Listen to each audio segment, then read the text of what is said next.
वायु के साथ अभिक्रिया, ये एक बहुत ही इंपॉर्टेंट पॉइंट है बेटा, इसको एनसीईआरटी के अंदर भी ढंग से बताया हुआ है और इसके बेस पर एग्जाम में क्वेश्चन पूछे हुए हैं।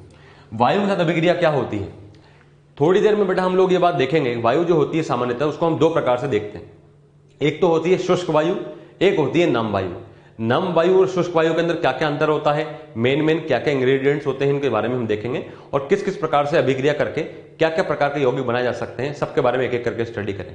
बहुत इंपॉर्टेंट पॉइंट है बेटा, देखें कुछ पहले इंपॉर्टेंट बातें डिस्कस कर लेते हैं बेटा हम यहां पर। देखें बेरिलियम को छोड़ करके सभी एसलोक वायु की उपस्थिति में मलिन हो जाती हैं। मतलब बेरिलियम को छोड़ करके सभी एसलोक की धातुएं जो हैं, जितनी भी धातुएं एसलोक की हैं वो क्या होंगी बेटा, यदि आपने उनको खुले में रख दिया तो वायु की उपस्थिति में मलिन हो जाती है। मलिन होने का मतलब क्या होता है बेटा, गंदा संदा हो जाना। जैसे कि आप ये बात जानते हैं बेटा कि जो धातुएं होती हैं वो शाइनी नेचर की होती है, चमकती हैं। अब चमकेगी तो सही, बिल्कुल सही बात है, परंतु यदि मान लीजिए आपने खुले में रखा तो खुले में रखने पर वायु के संपर्क में आने पर क्या होगा, वो अभिक्रिया करेगी। ऑक्सीजन से अभिक्रिया कर सकती है, वायु में यदि जल हुआ तो जल से अभिक्रिया कर सकती है। तब उस पर क्या होगा बेटा, कुछ कुछ ऑक्सीजन के साथ में रिएक्शन करके कुछ नए यौगिक बनेंगे, जिसकी वजह से हमें देखने में ऐसा प्रतीत होता है कि वह थोड़ा सा गंदा हो गया, अर्थात वो मलिन हो जाता है। परंतु बेरिलियम ऐसा नहीं कर पाता, क्यों? इसके पीछे कारण क्या है बेटा, आप समझ सकते हैं बेटा। बेरिलियम जो है एक्चुअली क्या होता है कि जब ये अभिक्रिया करता है तो बेरिलियम का क्या होता है, नॉर्मली वैसे आईपी का मान काफी उच्च होता है और आईपी का मान काफी उच्च होने की वजह से पहली बात तो आसानी से अभिक्रिया करता नहीं है, क्योंकि इलेक्ट्रॉन त्यागेगा नहीं तो अभिक्रिया नहीं करेगा। दूसरी बात, अगर ये अभिक्रिया कर भी लेता है तो बेरिलियम ऑक्सीजन से अभिक्रिया करके एक स्थायी यौगिक बीईओ बेरिलियम ऑक्साइड का निर्माण करता है, जिसका स्थायित्व अधिक होने की वजह से वो इसकी सतह के ऊपर बैठ जाता है। उसकी वजह से क्या होता है बेटा कि वो एक उसके ऊपर प्रोटेक्टिव लेयर की तरह वर्क करता है। वो नीचे जो रखा हुआ बेरिलियम है उसको वायु के संपर्क में आने नहीं देता। इस प्रकार से वो क्या करता है बेटा, उसको मलिन होने से रोकता है। तो बेरिलियम के बारे में आपको बात पता होनी चाहिए बेटा कि बेरिलियम को छोड़कर बाकी सभी एसलोक के तत्व जो होते हैं मलिन हो जाते हैं, क्योंकि बाकी सभी के लिए आईपी का मान निम्न होता है, बेरिलियम के लिए आईपी का मान उच्च होता है और इसके ऑक्साइड का जो नेचर होता है वो भी प्रोटेक्टिव नेचर का होता है। वो उसके ऊपर प्रोटेक्टिव लेयर का फॉर्मेशन करके वायु के साथ में संपर्क हटा देता है बेरिलियम का। इस प्रकार से आगे अभिक्रिया नहीं हो पाती। नेक्स्ट पॉइंट देखिए बेटा, बेरिलियम को छोड़ करके एस ब्लॉक की सभी धातुएं नम वायु की उपस्थिति में अंतिम उत्पाद धातु कार्बोनेट बनता है। अभी बेटा हम नम वायु के बारे में देखेंगे, परंतु बात यहां पर यह है कि बेरिलियम को छोड़ करके ऐसा क्या हो रहा है, क्यों बेरिलियम के साथ में कार्बोनेट का मतलब कार्बोनेट का जो फॉर्मेशन है वो नहीं हो पा रहा है, ऐसा क्या हो गया? यदि आपने बेरिलियम कार्बोनेट का निर्माण किया तो बेरिलियम कार्बोनेट का निर्माण हो तो जाएगा, कोई दिक्कत वाली बात नहीं है, परंतु बेरिलियम कार्बोनेट में दिक्कत यह है कि यहां पर जो धनायन है वो है बेटा बेरिलियम +2। अब एक तो बेरिलियम है, ऊपर से +2 है, बेरिलियम का आकार वैसे ही छोटा है, बेरिलियम +2 का आकार और भी छोटा हो जाएगा। तो एक बहुत ही छोटे धनायन के साथ में एक काफी बड़ा ऋणायन बैठा हुआ है। कार्बोनेट के बारे में आप जानते हैं बेटा, बहुपरमाणुक है, एक कार्बन 3 ऑक्सीजन, ऊपर से 2 नेगेटिव चार्ज, काफी बड़ा है। तो इतने छोटे धनायन के साथ में जब इतना बड़ा ऋणायन यहां पर बैठा होगा तो यहां पर क्या ध्रुवण नहीं होगा? डेफिनेटली ध्रुवण होगा। और ध्रुवण होने की वजह से क्या करेगा, छोटा बड़े का स्थायी नहीं होता है, अतः ये इसको तोड़ करके, इसका ध्रुवण करके, इसको तोड़ करके इसका ऑक्साइड बनाने की कोशिश करेगा। तो बेरिलियम कार्बोनेट को यदि आपने खुले में रख दिया तो यह बेटा क्या करेगा, बेरिलियम ऑक्साइड और साथ में CO2 आपको प्रदान कर देगा। तो जब आप इसको खुले में रखेंगे तो क्या होगा, due to mismatch in size, बहुत छोटा बेरिलियम बहुत बड़े कार्बोनेट के साथ में स्थायी नहीं हो सकता है, क्योंकि छोटा छोटे का स्थायी होता है, छोटा बड़े का स्थायी नहीं होता है, अतः ये क्या करेगा बेटा, टूट जाएगा। तो बेरिलियम कार्बोनेट के बारे में तो ऐसा भी कहा जाता है कि यदि आपको बेरिलियम कार्बोनेट को ठोस अवस्था में बनाना है, ठोस अवस्था में रखना है, तो क्या करना पड़ेगा, या तो आप इसको किसी CO2 के वातावरण में रखें, क्योंकि यदि आप इसको CO2 के वातावरण में रखेंगे तो CO2 वातावरण रखने पर क्या होगा, CO2 की कंसंट्रेशन, CO2 का जो सांद्रता है वो बढ़ेगी। यदि CO2 की सांद्रता बढ़ेगी तो ली चैटलेट प्रिंसिपल के हिसाब से वो रिएक्शन को बैकवर्ड लेकर जाने की कोशिश करेगा।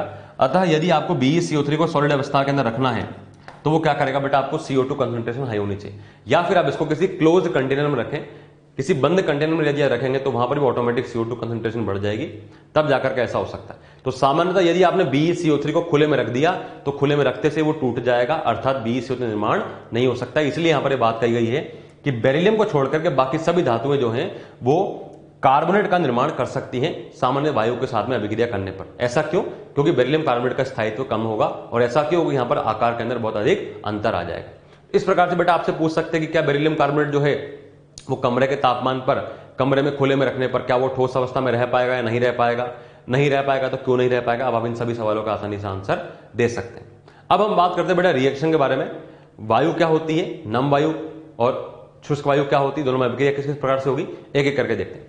पहले हम यहां पर देखते हैं बेटा नम वायु के साथ में।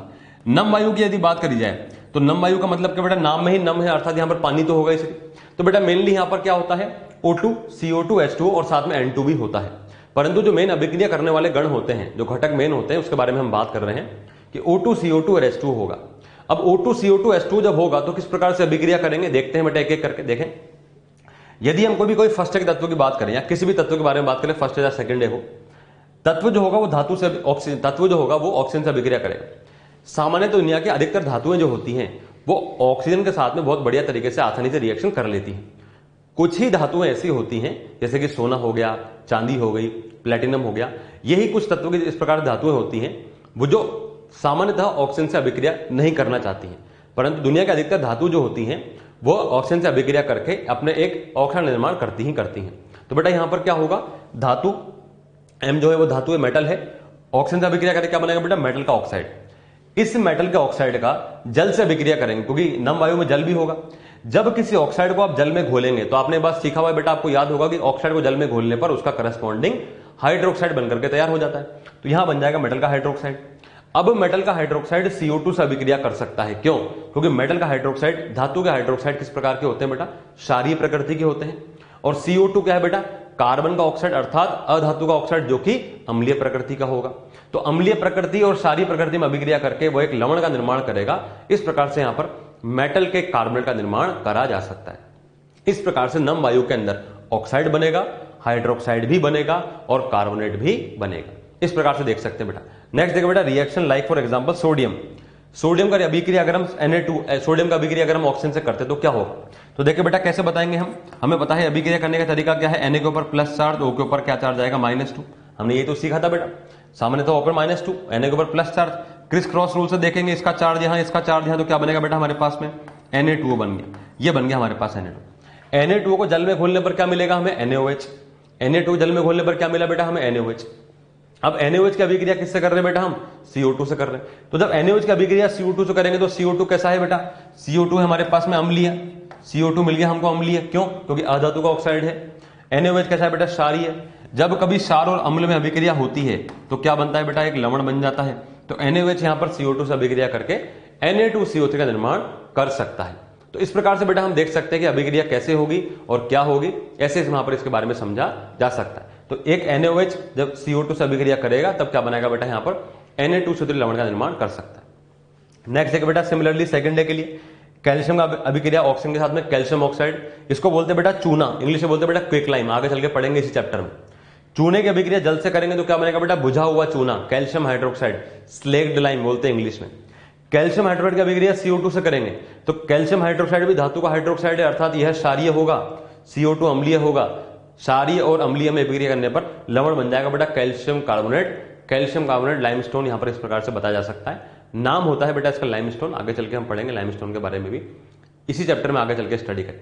तो पॉइंट यहां पर ये कि किस प्रकार से अभिक्रिया करेगा और कौन कौन अभिक्रिया किस प्रकार से करेगा, क्या क्या यौगिक बन सकते हैं नम वायु के अंदर, हमने यहां पर देख लिया। तो बेटा यहां पर इस प्रकार से अभिक्रिया करके नम वायु के बारे में हमने देखा क्या क्या यौगिक बन सकते हैं।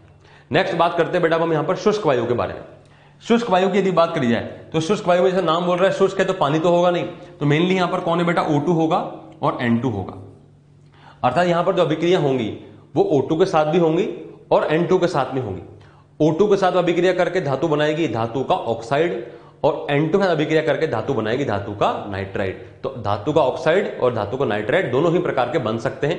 अब कौन क्या बनाएगा कौन नहीं बनाएगा इसके बारे में हम देखते हैं। देखिए बेटा, लिथियम एवं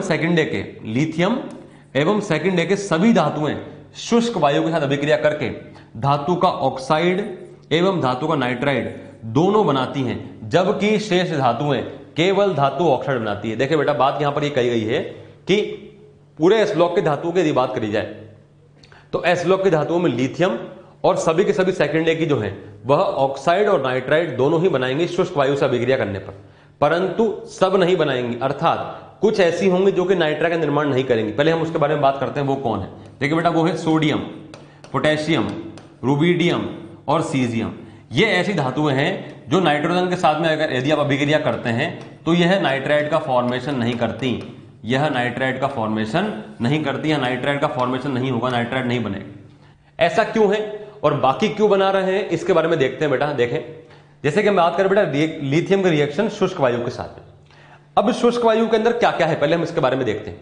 तो बेटा शुष्क वायु के अंदर क्या क्या है, शुष्क वायु में है हमारे पास O2 और क्या है बेटा N2, ठीक है। तो यदि हम लिथियम की अभिक्रिया करें नाइट्रोजन के साथ में, ऑक्सीजन के साथ में, तो क्या होगा, तो बेटा लिथियम को हम ऐसे लिख रहे हैं, यहाँ पे लिथियम पे प्लस चार्ज आएगा, O के ऊपर -2, मैंने बताया था बेटा आपको सामान्यतः O पर -2, ये बेटा हमने क्रिस क्रॉस रूल से बनाया।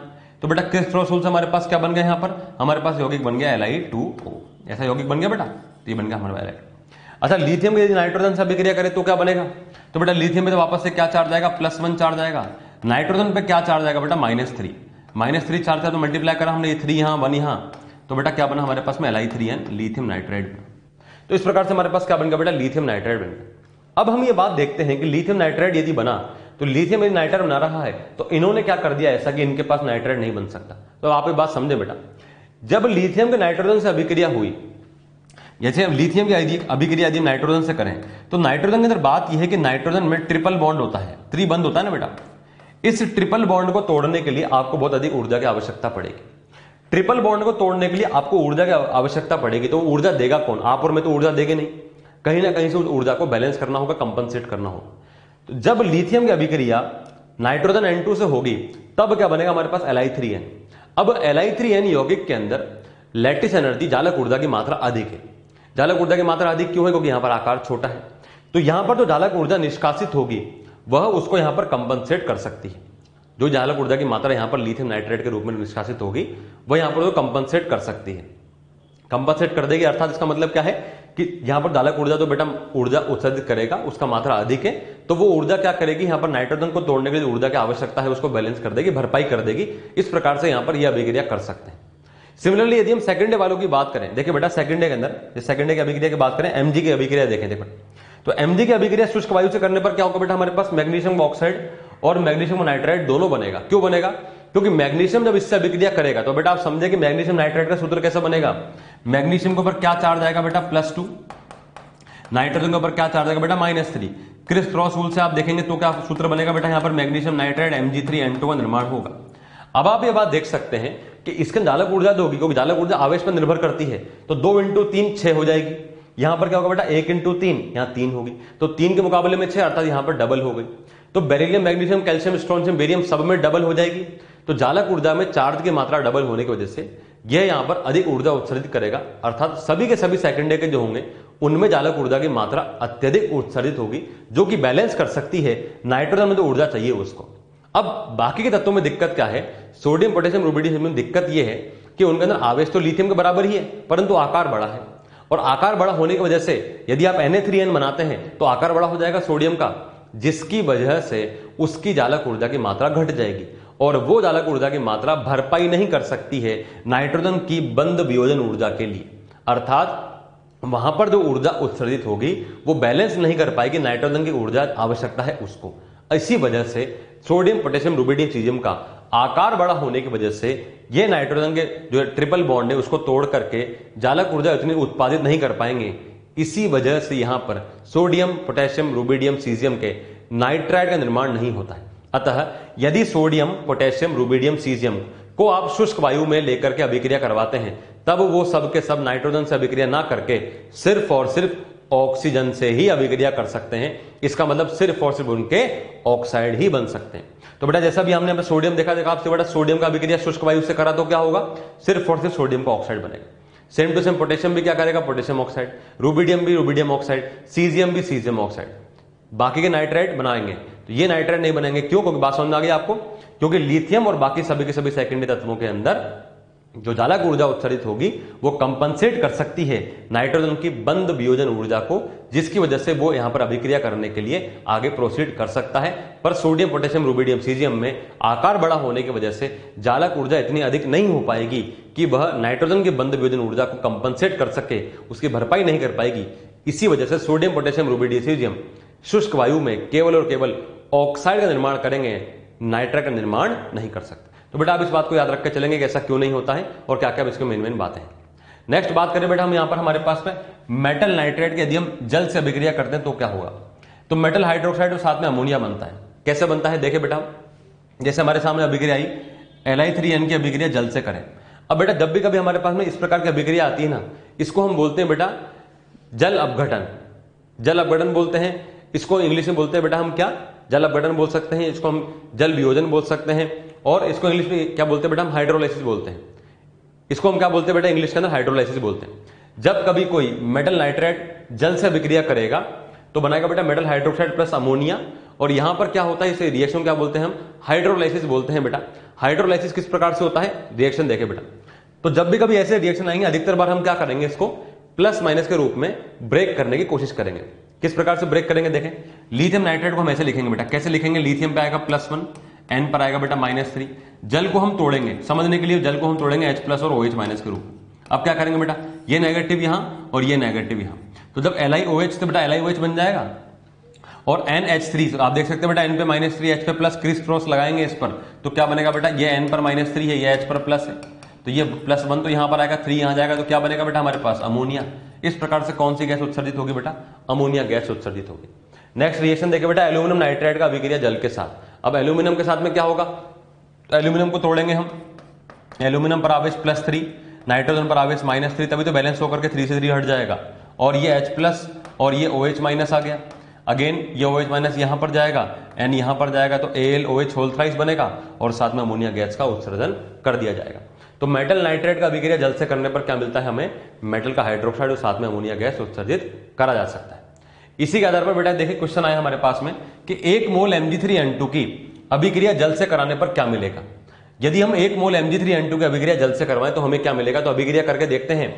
Mg3N2 को लिखा बेटा हमने यहां पर ऐसे, Mg3N2 इसका अभिक्रिया करें हम जल के साथ में, तो पहले तो हमें देखना पड़ेगा कि बनेगा क्या। तो थोड़ी देर पहले आपने देखा था कि यदि हम नाइट्रेट की, धातु को नाइट्रेट के जल से अभिक्रिया करते हैं तो धातु का हाइड्रोक्साइड और साथ में अमोनिया गैस उत्सर्जित हो जाती है। अभिक्रिया को करवा के भी देख लेते हैं, कैसे देखेंगे बेटा रिएक्शन। Mg के ऊपर लिखा बेटा हमने +2, नाइट्रोजन पर लिखेंगे बेटा -3, H के ऊपर लिखा बेटा +1, OH पर लिखा बेटा क्या -1, ये नेगेटिव यहां भेजा, ये नेगेटिव यहां भेजा। Mg और OH में क्या बनेगा बेटा, Mg का हाइड्रोक्साइड, Mg का OH होल ट्वाइस, और साथ में यहां पर अमोनिया गैस ऐसे उत्सर्जित कर दिया जाए, ये अभिक्रिया कंप्लीट हो गई। अब ये बोलना चाह रहे हैं कि 1 मोल Mg3N2 से कितना बनेगा, तो ठीक है, तो 1 मोल Mg3N2 का मतलब इसको तो हम 1 से मल्टीप्लाई करके रखेंगे। अब हमें रिएक्शन को बैलेंस करना है, तो रिएक्शन बैलेंस करने के पहले हम मैग्नीशियम को देख लेते हैं। मैग्नीशियम कितने बेटा 3, यहां कितने मैग्नीशियम में 1, तो पहले तो हम इसको 3 से मल्टीप्लाई करते हैं, ये लगा दिया बेटा हमने यहां पर 3, ठीक है, तो मैग्नीशियम तो हो गया बैलेंस। अगला काम है नाइट्रोजन को बैलेंस करना, क्योंकि O और H को बाद में बैलेंस करते हैं, सामान्यतः ऐसे ही करते हैं। तो नाइट्रोजन को बैलेंस करेंगे तो 2 नैन है, तो यहां पर हम क्या करेंगे बेटा, इसको 2 अमोनिया कर देंगे, ठीक है। अब 2 अमोनिया के साथ में O और H को बैलेंस करा जाए, तो किस प्रकार से बैलेंस करेंगे, तो बेटा O को देखते हैं। O कितने हैं बेटा यहां पर 3 × 2 6, क्योंकि 2 यहां पर 3 यहां पर, तो 6, तो क्यों ना हम इसको 6 से मल्टीप्लाई कर दें। अब क्या ये 6 के साथ में कितने हाइड्रोजन बेटा, इधर 6 × 2 12, और यहां पर भी कितने बेटा 3 × 2 6, और 3 × 2 6, 6 + 6 12, ये इस तरह से यहां पर अभिक्रिया बैलेंस होगी। तो 1 मोल Mg3N2 6 मोल जल से अभिक्रिया करके 3 मोल मैग्नीशियम हाइड्रोक्साइड और 2 मोल अमोनिया त्यागेगा। तो क्वेश्चन हमसे यही पूछ रहा है कि क्या मिलेगा, तो क्या मिलेगा बेटा हमें 2 मोल अमोनिया, तो 2 मोल अमोनिया कौन सा ऑप्शन है बेटा हमारे पास में, सेकंड ऑप्शन, तो क्वेश्चन का आंसर क्या चला जाएगा अपना, सेकंड ऑप्शन चला जाएगा। तो ऐसे भी आपसे बेटा क्वेश्चन पूछे जा सकते हैं बैलेंसिंग के तौर पर, आसानी से आप इनका जवाब दे सकते हैं। नेक्स्ट अगला क्वेश्चन देखे बेटा, एक क्षार धातु X, क्षार धातु को बोला गया है क्या X, N2 के साथ अभिक्रिया करके यौगिक Y बनाता है, ठीक है, यौगिक क्या बनेगा बेटा Y, जो कि जल के साथ अभिक्रिया करके तीक्ष्ण गंध वाली गैस Z बनाता है। कौन बनाएगा बेटा, Z बनाएगा, ठीक है, जिसका कि तीक्ष्ण गंध होता है। अभी गंध के बारे में भी हम लोग बात डिस्कस करेंगे बेटा। X Y Z क्या होगा, तो सबसे पहले आपको सुराग क्या मिला, सबसे पहले क्लू क्या मिला बेटा आपको, देखें फर्स्ट पॉइंट तो यही है कि एक क्षार धातु है X जो कि N2 के साथ अभिक्रिया कर सकती है। तो क्षार धातु तो सिर्फ एक ही है जो कि लिथियम है, जो कि N2 से अभिक्रिया कर पाएगी। इसका मतलब क्या हो गया कि सोडियम वाला ऑप्शन आपको हटाना पड़ेगा, सोडियम तो अभिक्रिया कर नहीं सकता, ये ऑप्शन चला गया। सीजियम अभिक्रिया कर नहीं सकता, ये ऑप्शन चला गया। बचे कौन से ऑप्शन हमारे पास में, सेकंड और फोर्थ, इनके हिसाब से अभिक्रिया करते हैं, ठीक है। तो लिथियम की अभिक्रिया नाइट्रोजन से करें, तो जब लिथियम की अभिक्रिया हम नाइट्रोजन से करेंगे तो अभी देखा था बेटा हमने क्या बनता है, लिथियम नाइट्राइड Li3n, ये Li3n बन गया। अब अभिक्रिया करके वो यौगिक Y बनाता है, तो हमने क्या बोला बेटा, ये तो हो गया हमारे पास में X, यौगिक बन गया हमारे पास में Y, ठीक है, Y बन गया, जो कि जल के साथ अभिक्रिया करके तीक्ष्ण गंध वाली गैस Z बनाता है। तो ठीक है, Z Y की अभिक्रिया जल से करते हैं, तो Y की अभिक्रिया जब जल से करेंगे तो बेटा नाइट्राइड की अभिक्रिया जल से करने पर क्या है, हाइड्रोक्साइड LiOH और साथ में अमोनिया गैस उत्सर्जित हो जाएगा। रिएक्शन हम बैलेंस नहीं कर रहे, वो बैलेंसिंग का मतलब नहीं, हमको तो उत्पाद से मतलब है। तो बेटा ये जो अमोनिया गैस है ना, इसी की होती है बेटा तीक्ष्ण गैस, जिसको कि इंग्लिश के अंदर पंजेंट स्मेल बोला जाता है। क्या बोलते हैं बेटा इसको? हम पंजेंट स्मेलिंग गैस बोलते हैं। पंजेंट स्मेलिंग गैस का मतलब क्या होता है बेटा? जैसे कि आपने देखा होगा बेटा कि कॉमनली जो जैसे कि वॉशरूम्स वगैरह होते हैं, वहां से जैसी स्मेल आती है, वहां से स्मेल किस वजह से आती है बेटा? अमोनिया की स्मेल होती है। तो वो जो स्मेल होती है उसको बोलते हैं बेटा पंजेंट गैस, तीक्ष्ण गंध के। गैसों के बारे में आगे चल के पी ब्लॉक चैप्टर में आप डिस्कस करेंगे। यहां पर जो हमारे सामने गैस आई है वो गैस कौन है बेटा? अमोनिया। अमोनिया की स्मेल कैसा होता है बेटा? पंजेंट स्मेल, तीक्ष्ण गंध। तो ये हमें मिल गया बेटा अमोनिया, और ये क्या हो जाएगा हमारे पास में? जेड हो जाएगा। क्वेश्चन पूछ रहा है एक्स वाई जेड, तो एक्स कौन मिला बेटा हमको? एक्स मिल गया लिथियम, वाई है Li3n, जेड है अमोनिया।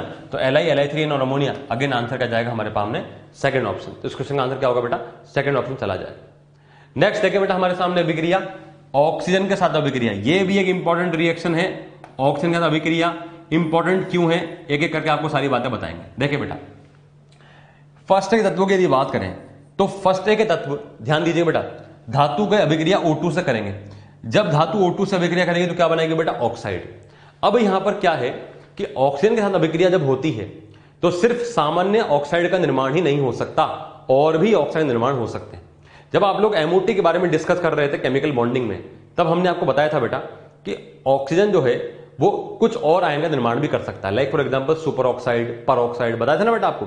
आज उनके बारे में हम यहां पर स्टडी करेंगे। देखिए बेटा क्या है बात, जब धातु है यदि उसने ऑक्सीजन से अभिक्रिया करी तब बनाएगा धातु का ऑक्साइड M2O, और O2 से यदि अभिक्रिया कर सकता है तब बनाएगा यहां पर परऑक्साइड M2O2, और यदि और O2 से अभिक्रिया कर सकता है तब बनाएगा यहां पर MO2 सुपर ऑक्साइड। तो बेसिकली यहां पर क्या है बेटा? ये O2-2 है। ये जो O2-2 है, ये जो O2-2 है, इसका नाम है बेटा क्या? परऑक्साइड। इसको बोलते हैं परऑक्साइड, परऑक्साइड बोलते हैं बेटा इसको। और ये जो MO2 है, इस MO2 में अंदर जो O2- है, इस O2- का नाम क्या है बेटा? Super oxide. क्या बोलते हैं इसको? Super oxide. तो दो तरह के हमारे सामने और आयंस आएंगे, एक सामान्य को छोड़ करके, सुपर ऑक्साइड और परऑक्साइड। कौन क्या बनाता है, क्यों बनाता है, सबके बारे में एक एक करके डिस्कस करेंगे। तो फर्स्ट के तत्वों की यदि बात करें हम, तो फर्स्ट के अंदर सामान्य ऑक्साइड, ये है नॉर्मल ऑक्साइड, ये है O⁻², नॉर्मल ऑक्साइड या फिर ऑक्साइड। फर्स्ट के तत्व ऑक्साइड, परऑक्साइड और सुपर ऑक्साइड तीनों बनाने के सक्षम होते हैं। कुछ तत्व बना सकते हैं, तीनों बना सकते हैं। सेकेंड की यदि बात करें तो सेकेंड के अंदर M O2 से अभिक्रिया करेगा तो बेटा M पर क्या चार्ज आएगा? आप देख सकते हैं M पर चार्ज आएगा बेटा +2, O पर चार्ज आएगा बेटा -2। क्रिस क्रॉस रूल से आप देख सकते हैं MO बनेगा। ये क्या बनेगा बेटा? सामान्य ऑक्साइड, नॉर्मल ऑक्साइड। और यदि ये और O2 से अभिक्रिया करेगा तब क्या बनेगा बेटा हमारे पास में? ये परऑक्साइड। क्या बनाएगा? परऑक्साइड। परऑक्साइड का मतलब क्या है बेटा? ये बनेगा M के ऊपर +2, और परऑक्साइड होता है बेटा O2 के ऊपर -2। O2 -2 बोलते हैं बेटा परऑक्साइड। यदि बैलेंस करेंगे आप तो क्या बनेगा बेटा? MO2। तो बेटा MO2 बने। तो सेकेंड क्या करते हैं बेटा? सेकेंड के तत्व जो होते हैं वो क्या बना सकते हैं? वो ऑक्साइड बनाएंगे और साथ में क्या बनाएंगे? पर ऑक्साइड का निर्माण कर सकते हैं। अब हम इस बात के बारे में देखते हैं कि कौन से तत्व क्या क्या अभिक्रिया कर सकते हैं। देखते हैं बेटा, देखें मुख्यतः, ये बहुत इंपॉर्टेंट पॉइंट है बेटा, मुख्यतः लिथियम मोनोऑक्साइड। मोनोऑक्साइड का मतलब सामान्य ऑक्साइड, मतलब एक ऑक्सीजन वाला, ये इसको बेटा मोनोऑक्साइड ही बोल सकते हैं। O के ऊपर -2 यदि चार्ज आएगा तो O के ऊपर -2 के चार्ज को आप इसको ऑक्साइड भी बोल सकते हैं, इसको आप ऑक्साइड बोल सकते हैं, इसको यदि आप चाहें तो मोनो ऑक्साइड भी बोल सकते हैं, क्योंकि मोनो का मतलब एक ही होता है बेटा, मोनो ऑक्साइड बोल सकते हैं। आप यदि चाहें तो इसको नॉर्मल ऑक्साइड भी बोल सकते हैं। तो बेटा ये सभी नाम इसके बारे में कहे जा सकते हैं। तो सामान्यतः एक ऑक्सीजन -2 चार्ज, इसको क्या बोलेंगे? ऑक्साइड या मोनो ऑक्साइड या नॉर्मल ऑक्साइड। पॉइंट यहां पर यह है कि लिथियम मोनो ऑक्साइड निर्माण कर सकता है, सोडियम पर ऑक्साइड निर्माण भी कर सकता है, एवं शेष 4 धातुएं सुपर ऑक्साइड का निर्माण करती है। बहुत इंपॉर्टेंट पॉइंट है बेटा, पहले समझे इस बात को। क्या देखिए बेटा, सभी धातुएं जो है, जैसा मैंने आपको पहले समझाया था कि ऑक्सीजन के साथ अभिक्रिया करने में सक्षम होती है, कुछ को छोड़ करके, जिनके बारे में एस ब्लॉक में कोई धातु नहीं है। तो एस ब्लॉक के जो सभी धातुएं ऑक्सीजन से अभिक्रिया करेंगी तो डेफिनेटली ऑक्साइड का निर्माण, सामान्य ऑक्साइड का निर्माण तो करेंगी ही करेंगी, इसमें तो कोई दोहराई वाली बात नहीं। तो प्रत्येक एस ब्लॉक के धातु ऑक्सीजन से अभिक्रिया करके सामान्य ऑक्साइड तो बनाएगी ही बनाएगी। अब बात यहां पर यह है कि क्यों ऐसा है कि लिथियम मोनोऑक्साइड बना रहा है और सोडियम जो है परऑक्साइड बना सकता है, और शेष धातुएं जो हैं वो 4 धातुएं जो है वो सुपर ऑक्साइड बना सकती हैं। इसके पीछे कारण क्या है बेटा? देखें, बात यहां पर यह है, देखिए बेटा, जब धातु ने O2 से अभिक्रिया करी तो आपको क्या बना बेटा? यहां पर सामान्य ऑक्साइड। यदि आप उस पर और O2 देंगे तो और O2 बनाने पर मतलब एक्साइड, उसको और आप एक्सेस में देंगे O2, तो एक्सेस में O2 देने पर क्या होगा बेटा? वो बना सकता है क्या? परऑक्साइड। और O2 एक्सेस में देंगे तो क्या होगा बेटा, सुपर ऑक्साइड। अब कौन क्या बना सकता है, देखिए बेटा, जब यदि धातु का आकार छोटा होगा, जब धातु का आकार छोटा होगा तो वहां पर सरफेस एरिया कम है, और सरफेस एरिया कम होने की वजह से वो कम ऑक्सीजन को ग्रहण करने की क्षमता रखेगा। जब धातु का आकार छोटा है अर्थात लिथियम, तब वह सिर्फ और सिर्फ कम ऑक्सीजन ग्रहण कर सकता है, अर्थात वह सिर्फ और सिर्फ मोनो ऑक्साइड या सामान्य ऑक्साइड निर्माण करेगा। परंतु जैसे ही आप सोडियम पे चले गए, अब आकार बढ़ गया, और आकार बढ़ने से क्या होगा बेटा, उसका सरफेस एरिया बढ़ जाएगा। सरफेस एरिया बढ़ने की वजह से सोडियम के केस में वह और अधिक ऑक्सीजन को ग्रहण करने की क्षमता रखता है, अर्थात वह ऑक्साइड तो बनाएगा ही बनाएगा, परंतु यदि आपने O2 की अगर कंसंट्रेशन बढ़ा दी, O2 को यदि आप एक्सेस में करके ले गए, अधिक कर देंगे, तब वह परऑक्साइड भी बना सकता है। और पोटेशियम, रुबिडियम, सीजियम तो आप जानते हैं बेटा कि एस ब्लॉक में सबसे बड़े बड़े धातु हैं। पोटेशियम का आकार तो बेरियम से भी बड़ा होता है, तो इनका आकार बहुत बड़ा होने की वजह से वहां सरफेस एरिया की मात्रा बढ़ गई। इस वजह से वहां पर और O2 यदि जाएगी तब वह सुपर ऑक्साइड का निर्माण कर सकते हैं। तो लिथियम का आकार छोटा है, कम सरफेस एरिया है, इसलिए वह ऑक्साइड बनाएगा। सोडियम का आकार बढ़ गया, सरफेस एरिया बढ़ गया, तब वह परऑक्साइड बनाएगा। और पोटेशियम, रुबिडियम, सीजियम की बात करें तो इनका आकार बहुत बड़ा होगा, तो सरफेस एरिया काफी बड़ा हो जाएगा, जिस वजह से ये बहुत सारा O2 को अपनी सतह पर ले सकते हैं, अभिक्रिया कर सकते हैं। इस वजह से यहां पर ये सुपर ऑक्साइड निर्माण कर सकते हैं। बात करें बेटा इसके बाद सेकेंड डे में, तो बेटा सभी सेकेंड डे धातु मोनोऑक्साइड तो बनाती है, जैसे मैंने समझाया बेटा आपको कि सभी जो है वो मोनोऑक्साइड या सामान्य ऑक्साइड या ऑक्साइड निर्माण तो करेंगे ही करेंगे, इसमें कोई दो राय वाली बात नहीं। इसके अलावा कैल्शियम, स्ट्रोंशियम, बेरियम पर ऑक्साइड भी बनाती हैं। क्या बनाती है बेटा, कैल्शियम, स्ट्रोंशियम, बेरियम पर ऑक्साइड निर्माण भी कर सकती है। तो बेटा कैल्शियम, स्ट्रोंशियम, बेरियम पर ऑक्साइड क्यों बना सकती है, क्योंकि कैल्शियम, स्ट्रोंशियम, बेरियम का आकार बड़ा होता है। आकार बड़ा बेटा किससे होता है बेटा, बेरिलियम, मैग्नीशियम से। तो अगेन फिर से आप वही बात देखें बेटा जो आपको मैंने पहले समझाया था। क्या बताया था बेटा, आप याद देखें, आकार के हिसाब से देखें। आकार में हमने बात देखी थी कि लिथियम, इधर आता है बेटा बेरिलियम, लिथियम नीचे कौन आएगा बेटा, सोडियम, फिर आएगा हमारे पास पोटेशियम, फिर आएगा बेटा रुबिडियम, फिर आएगा बेटा सीजियम।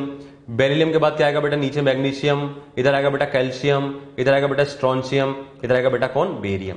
तो आप ये बात देखिए बेटा कि जो पॉइंट हमने वहां पर देखा था ना आकार से, उससे रिलेट कर सकते हैं। उसमें आपने क्या सीखा था बेटा, मैंने बताया था आपको कि कुछ तत्व ऐसे होते हैं आकार छोटा होता है। तो आप यहां देख सकते हैं बेटा कि लिथियम, बेरिलियम, मैग्नीशियम, ये तीन तत्व जो है ना, ये क्या करेंगे, ये बनाएंगे ऑक्साइड। क्या बनाएंगे बेटा, ये सिर्फ और सिर्फ ऑक्साइड निर्माण कर सकते हैं। इसके अलावा आपको पता है बेटा बेरिलियम से बड़ा लिथियम, उससे बड़ा मैग्नीशियम, उससे बड़ा सोडियम, सोडियम से बड़ा क्या होता है बेटा कैल्शियम। आकार का क्रम पता है बेटा आपको, बेरिलियम से जाएंगे लिथियम, लिथियम से मैग्नीशियम, उससे बड़ा सोडियम, उससे बड़ा कैल्शियम, अब कैल्शियम बाद स्ट्रोंशियम, और फिर बेरियम, और उससे बड़ा क्या होता है बेटा पोटेशियम। याद है ना आपको, तो पोटेशियम के बाद फिर आएगा रुबिडियम, फिर आएगा सीजियम। तो ये सोडियम से लेकर के तत्व जो कैल्शियम, स्ट्रोंशियम, बेरियम है, ये सोडियम, कैल्शियम, स्ट्रोंशियम, बेरियम, ये क्या बनाएंगे बेटा हमारे पास में, ये बनाएंगे हमारे पास में पर ऑक्साइड। क्या बनाएंगे बेटा, पर ऑक्साइड निर्माण कर सकते हैं। और बाकी के तत्व ये जो बच्चे हमारे पास पोटेशियम, रुबिडियम, सीजियम, ये सेट जो हमने अलग बनाया था, ये क्या बनाएगा बेटा हमारे पास में, ये बनाएगा सुपर ऑक्साइड। क्या बनाएगा, सुपर ऑक्साइड। तो अब आप बेटा रिलेट कर सकते हैं किस तरह से, आकार के आधार पर, कि जिनका आकार छोटा होगा उनकी सतह छोटी होगी, सरफेस एरिया कम होगा, वो सिर्फ और सिर्फ सामान्य ऑक्साइड बनाएंगे। जिनका आकार थोड़ा बड़ा हो गया, सोडियम, कैल्शियम, स्ट्रोंशियम, बेरियम, वह ऑक्साइड तो बनाएंगे ही बनाएंगे, साथ में परऑक्साइड भी बना सकते हैं। कब, जब O2 की सांद्रता बढ़ेगी, O2 की कंसंट्रेशन बढ़ेगी, O2 को आप आधिक्य में लेकर आएंगे। क्यों, क्योंकि इनका आकार बढ़ गया। और सबसे बड़े आकार के कौन तत्व हैं, पोटेशियम, रुबिडियम, सीजियम, आकार बहुत बड़ा है, बहुत अधिक सरफेस होगा, सरफेस एरिया बढ़ेगा। सरफेस एरिया बढ़ने का मतलब यहां पर क्या बताएंगे हम, कि आकार बढ़ने की वजह से बहुत सारा O2 अपने सरफेस पे ले सकता है, अतः ये सुपर ऑक्साइड निर्माण कर सकता है। तो बेटा इस प्रकार से हमने देखा कि कौन तत्व क्या बनाएंगे, कौन तत्व किस प्रकार से यहां पर बना सकते हैं। तो बेटा आप देख सकते हैं यहां पर हमने देखा भी सोडियम, पोटेशियम, रुबिडियम, सीजियम में कौन कौन तत्व क्या क्या बना सकते हैं। एक एक करके हमने बेटा सबके अंदर बातें डिस्कस करी। इसमें बेटा और भी इंपॉर्टेंट बातें हैं, अभी हम सबको एक एक करके डिस्कस करेंगे। अब हम यहाँ पर डिस्कस करने वाले हैं कि इनका स्थायित्व का क्रम क्या होगा। अभी तो बेटा हमने यहाँ पर डिस्कस करा कि कौन क्या बनाएगा, क्यों बनाएगा, सारी बातें समझ में आ गई आपको, कौन किस तरह से बना सकता है। अब यदि कोई तत्व तीनों बनाने में सक्षम है, जैसे कि वह ऑक्साइड बना सकता हो, सुपर ऑक्साइड बना सकता हो, पर ऑक्साइड बना सकता हो, तब उनमें स्थायित्व क्रम क्या होगा, इसके बारे में देखते हैं बेटा। तो ऑक्सीजन का अभिक्रिया करने में स्थायित्व क्रम किस प्रकार से होगा, देखिए बेटा। सामान्य ऑक्साइड जो होता है, ये सामान्य ऑक्साइड मतलब स्थायित्व की बात कर रहा हूं बेटा मैं आपसे। तो स्थायित्व के अंदर नॉर्मली यदि कोई तत्व तीनों बना सकता है, वह तीनों बनाने में यदि सक्षम है, तो क्या होगा, तो सामान्य ऑक्साइड जो होता है उसका स्थायित्व सर्वाधिक होता है। उससे कम होता है बेटा यहां पर किसका, परऑक्साइड का, परऑक्साइड का उससे कम होता है। और सबसे कम स्थायी माना जाता है बेटा कौन, सुपर ऑक्साइड, सुपर ऑक्साइड। अब ऐसा क्यों है बेटा, इसको हम एग्जांपल से समझते हैं। देखिए बेटा, इसके पीछे मेन कारण क्या है बेटा, जालक ऊर्जा लैटिस एनर्जी। एक्चुअली बात यहां पर यह है, आप इस बात समझे बेटा कि कोई तत्व यदि ये बना रहा है, क्योंकि हम एस ब्लॉक के लिए बात कर रहे हैं, तो वो सामान्यतः क्या होंगे, नॉर्मली वो क्या होंगे बेटा, आयनिक कंपाउंड होंगे। आयनिक कंपाउंड का यौगिक आयनिक यौगिक ही बना सकते हैं वो। और यानी आयनिक यौगिकों में स्थायित्व देखा जाता है किसके आधार पर, जालक ऊर्जा के आधार पर देखा जाता है। अर्थात जालक ऊर्जा को हम देखेंगे। अब जालक ऊर्जा किस पर निर्भर करती है, जालक ऊर्जा निर्भर करती है पहले तो आवेश पर और फिर करती है आकार पर मेन कौन होता है, आवेश। अब आप देखिए बेटा, यदि कोई तत्व इन तीनों का निर्माण कर रहा है, इसका मतलब वो तत्व जो है, वो धातु जो है, उस पर आवेश तो समान होगा। लेट अस फॉर एग्जांपल आप पोटेशियम ले लो, तो पोटेशियम ऑक्साइड में K+, पोटेशियम सुपर ऑक्साइड में K+, पोटेशियम परऑक्साइड में भी K+ हो। डिपेंड किस पर करेगा बेटा, O पर डिपेंड करेगा। अब आप ये बात देखिए बेटा, यहां पर यदि आप O पर आवेश देखते हैं तो एक ऑक्सीजन पर 2 नेगेटिव चार्ज है। कितना नेगेटिव चार्ज है बेटा, एक ऑक्सीजन पर 2 नेगेटिव, क्योंकि हमें आवेश के मैग्नीट्यूड से मतलब है, यहाँ -2 है। यहां देख बेटा 2 ऑक्सीजन पर 1 नेगेटिव है, तो पर ऑक्सीजन कितना आएगा बेटा, 1 नेगेटिव, तो यहां पर -1 चार्ज आ गया। यहां पर देखो बेटा 2 ऑक्सीजन पर 1 नेगेटिव चार्ज, 2 ऑक्सीजन पर 1 नेगेटिव चार्ज का मतलब एक के खाते में कितना आएगा, -1/2। आगे बात समझ में, क्योंकि हम यहाँ प्रत्येक ऑक्सीजन के रेस्पेक्ट में बात कर रहे हैं। तो जब यहाँ पर बात करी जा रही है इस प्रकार से, तो O के अंदर यहाँ पर -2 चार्ज, यहाँ पर 2 O पे -2 मतलब 1 O पर -1, 2 O पे -1 मतलब 1 O पे -2।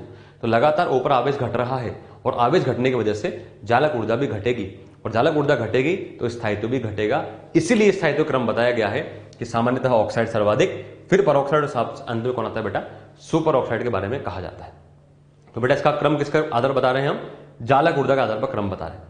अब एक और इंपॉर्टेंट पॉइंट देखिए बेटा, सामान्यतः क्या होता है कि सुपर ऑक्साइड जो होते हैं हमारे पास, जो सुपर ऑक्साइड्स होंगे, ये सुपर ऑक्साइड जो होते हैं ये रंगीन हो जाते हैं।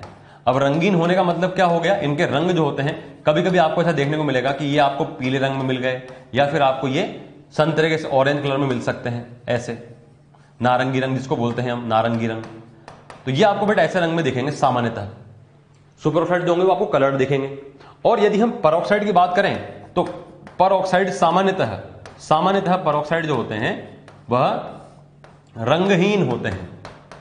अब ये रंगहीन क्यों हैं और ये रंगीन क्यों हैं, इनमें रंग क्यों आ रहा है, इनमें रंगहीन क्यों आ रहा है, इसको समझते बेटा। इसका आंसर दिया जाएगा on the basis of MOT। अब MOT कैसे देगा बेटा, देखें सुपर ऑक्साइड की यदि बात करें तो सुपर ऑक्साइड क्या होगा बेटा, हमारे पास में O2 के ऊपर -1 चार्ज, परऑक्साइड क्या होगा बेटा, O2 के ऊपर -2 चार्ज।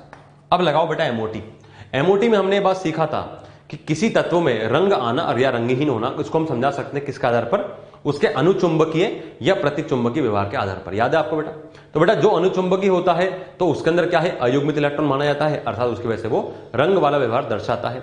और जहां पर कोई अयुग्मित नहीं होगा, सभी इलेक्ट्रॉन युग्मित होंगे, वह क्या होगा, प्रतिचुंबकीय होगा। तो वहां पर कोई अयुग्मित नहीं होने की वजह से कोई रंग नहीं दर्शाया जाएगा। अब आप देखिए बेटा O2 माइनस में यदि आप इलेक्ट्रॉन गिनते हैं तो कितने इलेक्ट्रॉन होंगे बेटा, 17 इलेक्ट्रॉन होंगे ना बेटा, 17 इलेक्ट्रॉन। और O2 -2 में कितने होंगे बेटा, 18 इलेक्ट्रॉन। हमने आपको सिखाया था बेटा कि जब इलेक्ट्रॉन विषम संख्या में होता है तब वो कैसा होता है, अनुचुंबकीय होता है, अनुचुंबकीय होगा।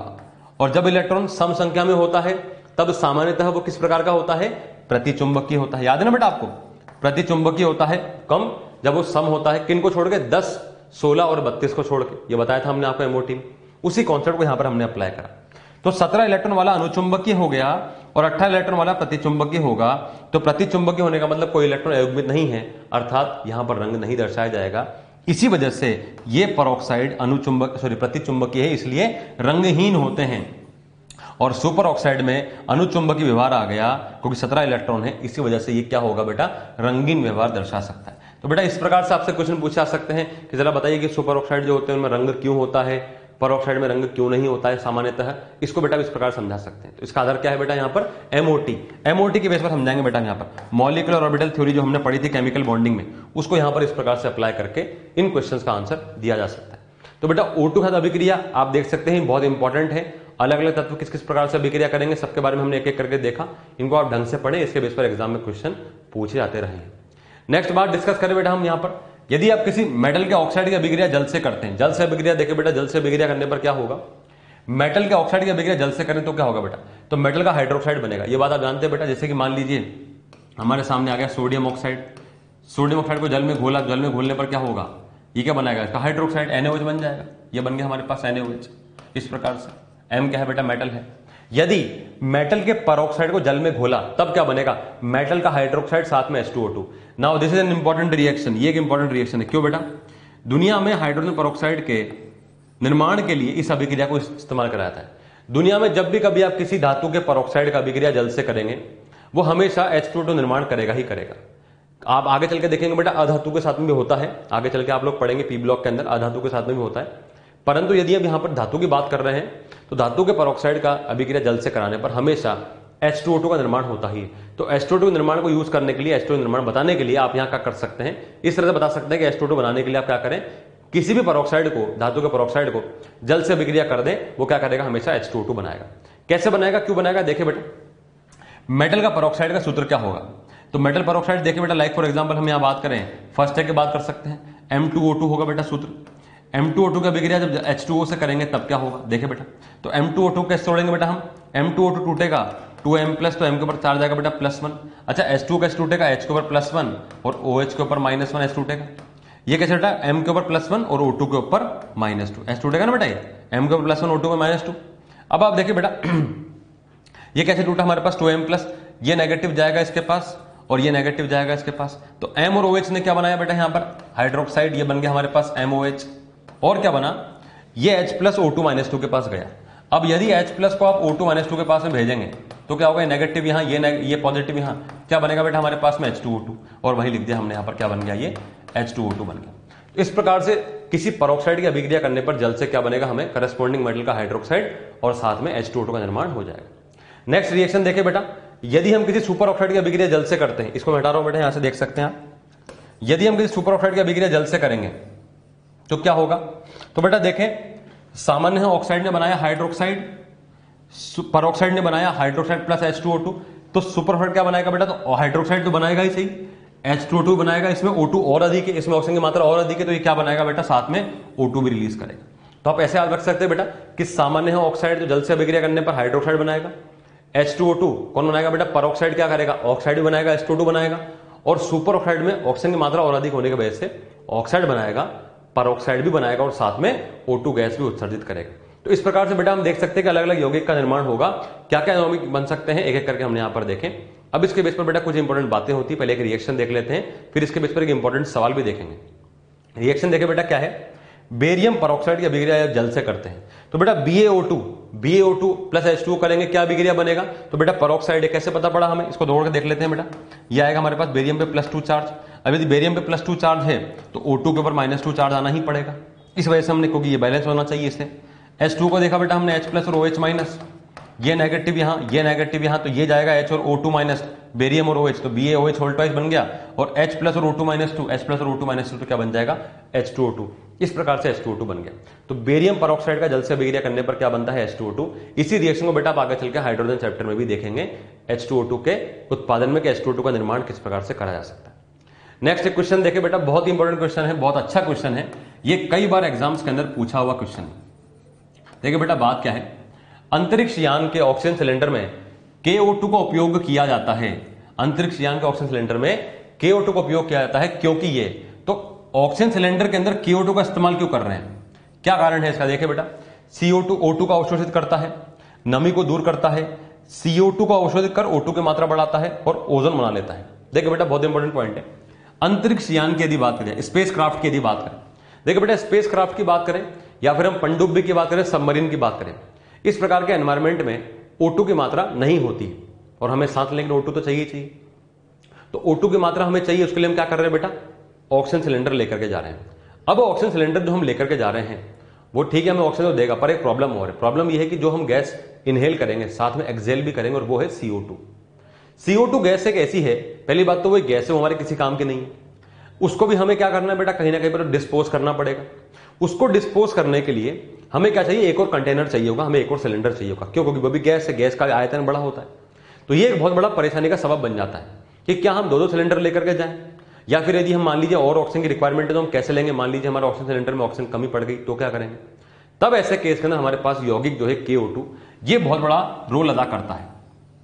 ये क्या करता है बेटा, ये आम के आम और गुठलियों के दाम दिलवाने वाला काम करता है। किस प्रकार से करता है बेटा, देखें KO2 की यदि बात करें तो KO2 को पहले आपको समझना पड़ेगा क्या है ये। KO2 क्या है, ऑक्साइड है, परऑक्साइड है या सुपर ऑक्साइड है। तो बेटा कैसे समझेंगे इसको? समझेंगे इसको इस प्रकार से तोड़ करके। हमें पता है कि के पर तो हमेशा +1 चार्ज आता है। के पर यदि +1 चार्ज आएगा, यदि इस पर +1 है तो इस पर क्या चार्ज होना चाहिए बेटा? -1, अर्थात O2 के ऊपर -1 चार्ज होना चाहिए। ऐसे हमारे समझ में आना चाहिए कि ये क्या है बेटा? एक सुपर ऑक्साइड। ऐसे समझेंगे हम, ये क्या है बेटा? एक सुपर ऑक्साइड। अब ये क्या करेगा, इसकी अभिक्रिया क्या है बेटा?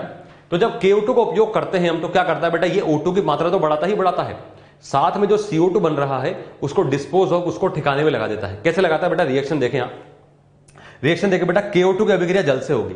क्यों? क्योंकि जो हमारे पास जल है, जो हम गैस त्यागेंगे उसके अंदर जल भी होगा। अब जब KO2 जल से अभिक्रिया करेगा तो हमने क्या सीखा कि सुपर ऑक्साइड जल से अभिक्रिया करने पर हाइड्रोक्साइड H2O2 और साथ में O2 का निष्कासन करता है। तो बेटा ये जो O2 निकली, इसको तो हम पहली बात इनहेल करने में काम ले सकते हैं। दूसरी बात, जो गैस हम लोग उत्सर्जित कर रहे हैं CO2, वो क्या करेगी? तो बेटा CO2 कैसा है? अम्लीय। क्यों? क्योंकि अधातु का ऑक्साइड है। और ये जो KOH बना, ये क्या है बेटा? धातु का होगा, हाइड्रोक्साइड, अर्थात ये कैसा होगा बेटा? क्षारीय होगा। तो ये क्षार इस अम्ल से अभिक्रिया करके इसको एक लवण K2CO3 में निर्माण कर देगा। इस प्रकार से K2CO3 का निर्माण हो गया। K2CO3 बना, साथ में H2 निकल गया, ये H2 दोबारा यहां पर यूज हो सकता है। इस प्रकार से रिएक्शन चलता जाएगा। अल्टीमेटली बात यहां पर यह है कि जो CO2 का उत्पादन हुआ था, जो CO2 बन गया था, जो हमारे किसी काम का नहीं है, जिसको कि हमें डिस्पोज करना था, ठिकाने लगाना था, वह उस KOH से अभिक्रिया करके एक सॉलिड मास K2CO3 में कन्वर्ट हो जाएगा। तो इतना सारा CO2 गैस है, इतने से पाउडर K2CO3 में कन्वर्ट हो जाएगा, जो कि सिलेंडर में नीचे की ओर पड़ा रहेगा। इससे क्या होगा? हमारा CO2 जो हमें हटाना था वो भी हट गया, और जो हमें O2 चाहिए थी वो भी मिल गई। इसको बोलते हैं बेटा क्या? आम के आम और गुठलियों के दाम, कि जो हमें चाहिए था वो मिल ही गया और जो हमें हटाना था वो भी हट गया ऑटोमेटिक। इस प्रकार से बेटा KO2 का इस्तेमाल करा जाता है कहां पर बेटा?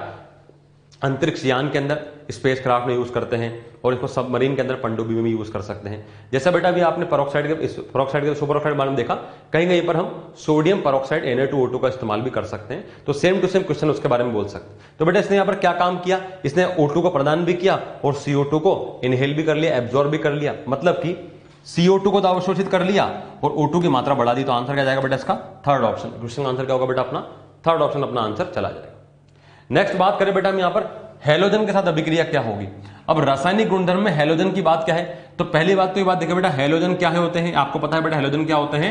X2 के रूप में होते हैं। अब हैलोजन को सामान्यतः X के नाम संबोधित कराया जाता है। आप अगर ये स्टैंडर्ड बुक्स पढ़ेंगे बेटा और ये एनसीईआरटी भी देखेंगे तो बेटा वहां पर आपको हैलोजन को है X के नाम संबोधित करता हुआ बताया गया। हैलोजन जो है वो किस प्रकार से अभिक्रिया करते हैं? तो हैलोजन पे सामान्यतः क्या चार्ज आएगा बेटा? -1 चार्ज आएगा। हैलोजन जो है वो सामान्यतः एस ब्लॉक के तत्वों के साथ अभिक्रिया करके लवण का निर्माण करते हैं, सॉल्ट का फॉर्मेशन करते हैं। लाइक फॉर एग्जांपल बहुत फेमस कंपाउंड है सोडियम क्लोराइड, NaCl, वो लवण होता है। तो NaCl जो लवण होता है वो कैसे बना? Na ने अभिक्रिया करी Cl के साथ में, तो क्या आया? Cl पे -1 चार्ज आया, Na पे +1 चार्ज आया। इस प्रकार से अभिक्रिया। तो हैलोजन का अभिक्रिया कैसे होगी? तो बेटा यदि फर्स्ट का तत्व है तो फर्स्ट में M होगा +1 चार्ज, हैलोजन पे तो -1 चार्ज, क्रिस क्रॉल से MS बन गया। हैलाइड क्या होगा बेटा? X - F - Cl - Br - I - कोई भी हो सकता है। सेकंड डे की बात करें तो सेकंड डे बेटा M के ऊपर क्या चार्ज आएगा? +2, X पर क्या चार्ज आएगा बेटा? -1, ये क्या बनाएगा बेटा? MX2। यहां पर भी हैलाइड क्या होगा बेटा? ये X - F - Cl - Br - I - ये सब हो सकता है। रिएक्शन देख लीजिए बेटा, सोडियम रिएक्शन क्लोरीन के साथ NF, कैल्शियम रिएक्शन क्लोरीन के साथ में क्या बना बेटा? CaCl2 यौगिक का निर्माण हुआ। नेक्स्ट पॉइंट देखिए बेटा, एक इंपॉर्टेंट पॉइंट आया, जल अपघटन की मात्रा क्या होती है। आगे चल के P ब्लॉक चैप्टर जो हम लोग सीखेंगे तो P ब्लॉक चैप्टर में आपको बेटा डिटेल में समझाया जाएगा जल अपघटन क्या होता है, कैसे होता है, कब होता है। अभी आप ये बात समझें कि जल अपघटन जो होता है वह किसका होता है? सहसंयोजक लक्षण वालों का अधिक होता है और आयनिक लक्षण वालों का कम होता है। यह सामान्य कॉन्सेप्ट, जनरल कॉन्सेप्ट चलता है बेटा। तो जल अपघटन की मात्रा जो होती है वह सहसंयोजक लक्षण पे समानुपाती होती है। जिसके सहसंयोजक लक्षण अधिक होंगे उसका जल अपघटन अधिक होगा, जिसके सहसंयोजक कम होंगे या आयनिक अधिक होंगे उसके जल अपघटन की मात्रा कम बताई जाएगी। ये बेटा क्रम होता है किसका? जल अपघटन के मात्रा के क्रम का। अब इसको बेटा हम किस तरह समझेंगे, देखें। BeCl2, MgCl2, CaCl2, SrCl2, BaCl2, ये सब क्या है बेटा? क्लोराइड। किसके? सेकंड डे के। तो सेकंड डे के क्लोराइड में आपको जल अपघटन का क्रम बताना है। किस प्रकार बताएंगे बेटा? देखें, तो जल अपघटन क्रम बताने के लिए आपको सहसंयोजक का क्रम पता होना चाहिए। और सहसंयोजक के क्रम को कैसे बताएंगे बेटा? तो धातु अधातु के यौगिक में सहसंयोजक दर्शाया जाता है by using the concept of ध्रुवण। आप यहां पर ध्रुवण का इस्तेमाल करेंगे। अब ध्रुवण किन किन कारकों पर निर्भर करता है वो देखते हैं बेटा। तो पहले तो आप देखो बेटा, ध्रुवण निर्भर करता है आवेश पर। आवेश सब में समान होगा क्योंकि सबके सब एक ही वर्ग के यौगिक है। देख सकते हैं बेटा, +2 - 1, +2 - 1, +2 - 1, +2 -1 और +2 -1, ये बन गया बेटा यौगिक। तो सब में आवेश तो समान हो गया। अब हम क्या देखेंगे बेटा, आकार। तो बेटा देखिए Cl सब में समान है, तो क्या देखेंगे, धनायन। तो धनायन का आकार बढ़ रहा है। जब धनायन का आकार बढ़ता है तो ध्रुवण की मात्रा घटती है। ध्रुवण की मात्रा घटेगी तो सहसंयोजक घटेंगे, सहसंयोजक घटेंगे जल अपघटन की मात्रा बढ़ेगी, सहसंयोजक घटेंगे जल अपघटन की मात्रा घटेगी। तो लगातार क्या हो रहा है बेटा, यहाँ पर ऐसा घटता हुआ क्रम बता। तो इनमें से सर्वाधिक जल अपघटन किसका हो सकता है बेटा, BeCl2 को, क्योंकि ये आप जानते हैं बेटा ये होता ही सहसंयोजक है, आप पढ़कर आए। और सबसे कम किसका होगा बेटा, BaCl2 को, ये यौगिक कैसा होगा, सर्वाधिक आयनिक लक्षण वाला होगा इन सभी के अंदर। तो ऐसे हम यहाँ पर जल अपघटन के बारे में बता सकते हैं किस प्रकार से होगा। नेक्स्ट देखें बेटा हम यहाँ पर पॉलीहेलाइड का निर्माण, ये एक नया पॉइंट आया आपके सामने बेटा, पॉलीहेलाइड। पहली बात तो पॉलीहेलाइड का मतलब क्या होता है, समझे बेटा, पॉली और हेलाइड। हेलाइड का मतलब समझ गए बेटा, हेलाइड का आयन X-, जैसे हमने देखा था oxide O-2, nitride N-3, carbide C-4, halide X-। Poly का मतलब क्या है, पॉली का मतलब बहु हेलाइड का निर्माण कैसा होगा, तो बहुत सारे हेलोजन मिलकर के एक ऋणायन बनाएंगे, उसको क्या बोलेंगे बेटा हम, पॉलीहेलाइड। पॉलीहेलाइड लाइक फॉर एग्जांपल I3-, ये बेटा इसको बोलते हैं बेटा पॉलीहेलाइड। तो बेटा I3- पॉलीहेलाइड क्यों है, क्योंकि 3 आयोडीन ऊपर से एक नेगेटिव चार्ज है, तो 3 आयोडीन काफी बड़े बड़े हो गए, नेगेटिव चार्ज आ गया तो हेलाइड बन गया, इसलिए नाम क्या है इसका, पॉलीहेलाइड। पॉइंट क्या है बेटा समझें, पोटेशियम रुबिडियम सीजियम पॉलीहेलाइड बनाते हैं, पोटेशियम रुबिडियम सीजियम पॉलीहेलाइड बनाते हैं। Like for example potassium Ki से Ki बनाता है। पोटेशियम की अभिक्रिया जब I2 से करेंगे तो पोटेशियम I2 से अभिक्रिया क्या बनाएगा बेटा, Ki, क्योंकि ये धातु है, अधातु है, एस ब्लॉक का धातु, वो भी क्षारीय, हेलोजन के साथ लवण बनाएगा Ki। इस Ki को यदि आप और I2 देंगे तब ये क्या बनाएगा बेटा, I3-, तब बनेगा यौगिक Ki3। एक और एग्जांपल देखो बेटा सीजियम का, सीजियम की अभिक्रिया यदि आप Br2 से करते हैं तो क्या बनेगा बेटा, CsBr। CsBr की अभिक्रिया दोबारा Br2 से करेंगे तो क्या बनेगा बेटा, CsBr3। इस प्रकार से बेटा यहां क्या हो रहा है, पॉलीहेलाइड का निर्माण हो रहा है। अब पहले तो हमें यह बात समझनी जरूरी है कि क्यों ऐसा है कि पोटेशियम रुबिडियम सीजियम ही पॉलीहेलाइड का निर्माण कर सकते हैं। तो पहले हम पॉलीहेलाइड के बारे में देखते हैं बेटा, पॉलीहेलाइड क्या क्या होते हैं। देखिए बेटा I3-, ये बात करी हमने, ऐसे कैसे बेटा क्या बनेगा हमारे पास में, Br3- बनेगा। ऐसे कैसे क्या बनना चाहिए हमारे पास में, Cl3- बनना चाहिए, और हमारे पास में F3- भी बनना चाहिए, ये बनने चाहिए बेटा हमारे पास। अब I3- कैसे बनेगा बेटा, तो सामान्यतः क्या होता है बेटा, हम इसमें से नेगेटिव वाले को अलग करके बाकी के रिएक्शन करते हैं। मतलब कि हम सोच सकते हैं इस प्रकार से कि ये कैसे बना होगा कि जब I2 ने I- से मिक्सिंग करी होगी। सिमिलरली Br3- कैसे बना होगा, जब Br2 ने Br- से मिक्सिंग करी होगी। और सेम टू सेम ये कैसे बनेगा, जब Cl2 Cl- से मिक्स करेगा, और ये कैसे बनना चाहिए यदि F2 F- से मिक्सिंग करेगा। अब आप देखिए बेटा बात यहां पर क्या है, एक्चुअली में इसको समझ करके हम बाकी सब समझ सकते हैं। कैसे देखें बेटा, I2 की यदि बात करी जाए तो I2 के अंदर आयोडीन जो होगा, क्योंकि आयोडीन एक तत्व ऐसा है जिसके रिक्त कक्षक भरे हैं बहुत सारे, और I- जो है इसके पास अष्टक पूर्ण है। तो आप देख सकते हैं बेटा I- में 1 2 3 4 5 6 7 8 इलेक्ट्रॉन हो गए। तब ये क्या कर सकता है, दाता की भूमिका निभा सकता है, ये बनाएगा बेटा दाता, और इसके बाद रिक्त कक्षक अर्थात यह ग्राही बन सकता है, ये ग्राही बन जाएगा। तो I2 में आयोडीन के बाद रिक्त कक्षक है अर्थात यह ग्राही बन सकता है, और I- एक दाता बन सकता है अर्थात यहां पर एक उप सहसंयोजक बंध कोऑर्डिनेट बॉन्ड का निर्माण करके बताया जा सकता है।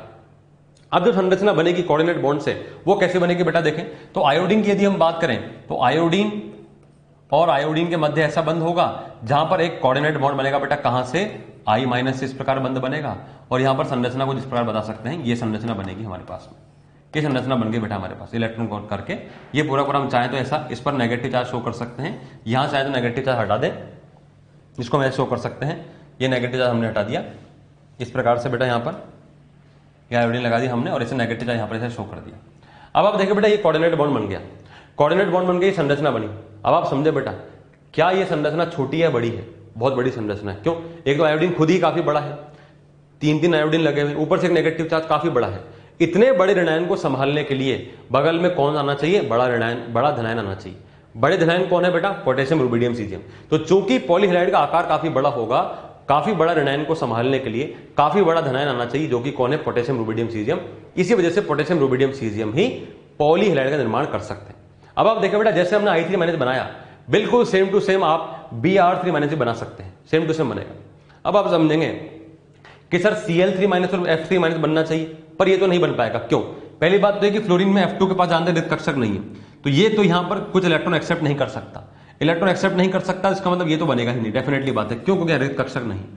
अब यहां तो रिक्त कक्षक है तो ये बनना चाहिए, नहीं बनेगा। क्यों? क्योंकि जब 3 क्लोरीन पर आप इस तरह से एक chlorine chlorine chlorine lone pair लगाएंगे, क्लोरीन पर खुद पे लोन पेयर है, बहुत सारे लोन पेयर हो जाएंगे, इकट्ठे हो जाएंगे, आकार छोटा है आयोडीन ब्रोमीन के मुकाबले में, तब वहां पर प्रतिकर्षण होना शुरू हो जाता है। तो भले ही यहां पर एक कक्षक है, परंतु यहां पर क्लोरीन का आकार ब्रोमीन आयोडीन के मुकाबले में छोटा है, और यहां पर लोन पेयर की मात्रा अधिक होने की वजह से, छोटे एरिया में लोन पेयर बहुत सारे आ जाने की वजह से यहां पर प्रतिकर्षण की मात्रा बढ़ जाएगी, जिस वजह से इसका निर्माण नहीं हो सकता। तो बेटा आप याद रखेंगे कि Cl3- और F3- निर्माण तो नहीं हो सकता, ये पॉलीहेलाइड नहीं बन सकते। जो बनेंगे वो कौन है? I3- और Br3- और कौन बनाएंगे? ये 3 बनाएंगे, पोटेशियम, रुबिडियम, सीजियम, पॉलीहेलाइड का निर्माण कर सकते हैं। अब आपको बात समझ में आ गई बेटा ऐसा क्यों है। नेक्स्ट देखिए बेटा, LiCl सेकेंड के सभी क्लोराइड आर्द्रता ग्राही होते हैं। वेरी इंपॉर्टेंट पॉइंट बेटा देखें, LiCl एवं सेकेंड के सभी क्लोराइड जो होते हैं वह आर्द्रता ग्राही होते हैं। पहली बात तो आर्द्रता ग्राही का मतलब क्या होता है? मतलब ये होता है कि यदि आप इनको खुले में रख देंगे तो खुले में रखने पर क्या होगा, ये वातावरण के जल को अवशोषित कर लेंगे। वातावरण के जल को अवशोषित क्यों कर लेंगे? क्योंकि आप जानते हैं बेटा लिथियम प्लस और सेकेंड के धनायन जो होते हैं इन पर आवेश की मात्रा अधिक है, आवेश घनत्व की मात्रा अधिक है। इस वजह से ये क्या कर सकते हैं, इनका फाई का मात्रा उच्च है, इनकी ध्रुवण क्षमता अधिक है, तो यह जल को आसानी से आकर्षित कर सकते हैं। जैसे LiCl की यदि बात करें तो बेटा LiCl के अंदर क्या होगा, ये Li+ जो है ये ध्रुवण क्षमता अधिक है ना। अब H2O कैसा है बेटा? खुद ध्रुवीय है, ध्रुव है, पोलर है, द्विध्रुव है। तो ये क्या करेगा बेटा, इस H2O को, यदि मान लीजिए हम इसको H2O बोलते हैं, तो क्या करेगा, इसको अपनी ओर आकर्षित करेगा। बाकी सोडियम, पोटेशियम, रुबिडियम, सीजियम की बात करें तो उनका तो फाई का मान न्यून होता है। फाई का मान न्यून होगा तो वो ग्रहण करने की क्षमता रखेंगे ही नहीं, अतः वह आर्द्रता ग्राही नहीं होते हैं। तो जैसे बेटा यहां पर बात करें हम फर्स्ट डे के अंदर LiCl, तो LiCl जो होता है ना बेटा, LiCl जो यौगिक है, LiCl अपने साथ में 2 वाटर के मॉलिक्यूल को ऐसा वाटर ऑफ क्रिस्टलाइजेशन के रूप में रखता है, बाकी कोई नहीं रखेगा। तो सोडियम, पोटेशियम, रुबिडियम, सीजियम तो वो नहीं रखेंगे। तो यहां पर हम बात करें बेटा सोडियम, पोटेशियम, रुबिडियम, सीजियम, इनके यदि आप क्लोराइड बनाते हैं Cl, Cl, Cl और Cl, तो बेटा इनके में वाटर अटैच नहीं हो सकता है। यदि आप यहां पर वाटर अटैच करेंगे तो यहां पर नहीं हो पाएगा। क्यों? आर्द्रता ग्राही नहीं है। क्यों? क्योंकि इनका फाई का मान न्यून है, इनका जो आवेश घनत्व है वो काफी कम है, क्योंकि आवेश में +1 है, आकार काफी बड़ा है, तो फाई का मान काफी कम है। इस वजह से ये आयनिक विभव, जिसको फाई को बोलते हैं आयनिक विभव, इसका मात्रा काफी कम।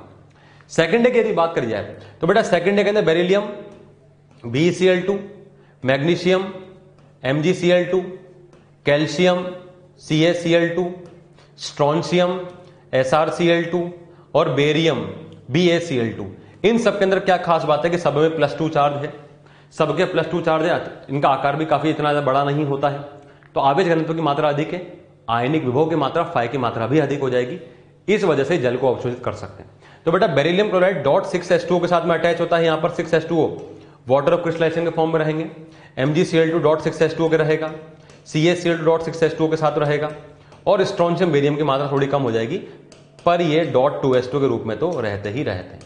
तो आप देख सकते हैं बेटा कि यहां पर सेकेंड डे के अंदर तो सभी के साथ में वाटर ऑफ क्रिस्टलाइजेशन लगा हुआ है, ये सब आर्द्रता ग्राही है क्योंकि इनका फाई का मान उच्च है।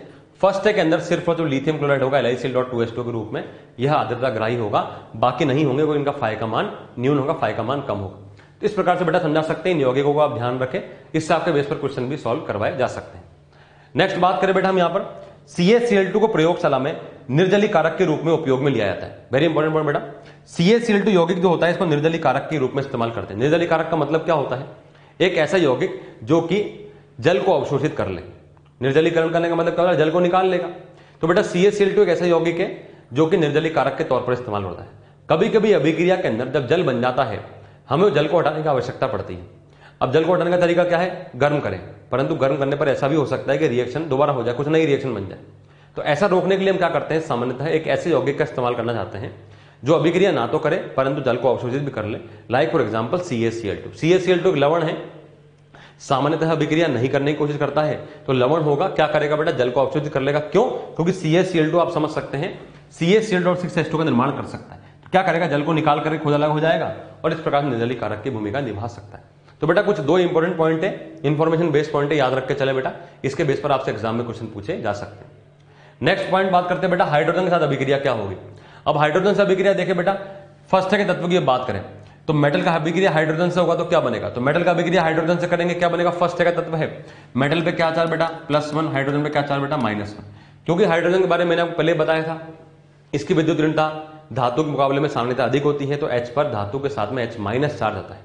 तो बेटा देखा आपने H माइनस आएगा, क्या बनेगा बेटा MH, हाइड्राइड आयन बोलते हैं इसको H माइनस। इसके बारे में हमने पीरियोडिक टेबल चैप्टर में डिस्कस करा था, हाइड्राइड आयन बोलते हैं बेटा इसको।